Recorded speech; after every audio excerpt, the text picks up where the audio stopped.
এই পুচকি কি করছিস? এটা আমি একটু নাচানাচি করছি। এই নাচানাচি পরে করবি, তোর জন্য না আমি অনেক সাজার জিনিস নিয়ে এসেছি, তুই নিতে চাস? হেমা নিতে চাই সাদা জিনিস কি কেউ না বলে নাকি?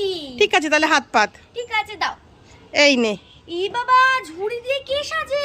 আরে ঝুড়ি দিয়ে সাজবি না, ঝুড়িটা ধর, অনেক সাজগোজ আছে, তুই হাতে ধরতে পারবি না। এই নে একটা face powder, wow face powder, এই একটা লিপস্টিক, ওয়াও লিপস্টিক, এই নে কাজল, কাজল, আর একটা আইশ্যাডো, আইশ্যাডো, এই নে আর একটা লিপস্টিক, আরো একটা লিপস্টিক, হ্যাঁ এটা রেড কালারের, এই নে আইলাইনার, আইলাইনার, এই নে আরো একটা লিপস্টিক, আর একটা লিপস্টিক। মামা এতগুলো মেকআপে তো আমার ঝুড়ি ফুল হয়ে গেল। আরো আছে দাঁড়া, এই নে ব্রাশ, মেকআপ করার ব্রাশ। কতগুলো ব্রাশ আছে, এগুলো দিয়ে আমি মেকআপ করবো। তুই খুশি তো পুচকি? হ্যাঁ মা, আমি খুব খুশি। আমি ভালো মা, আমার সোনা মা। আমার মায়ের জন্য তোমরা সবাই লাইক করো।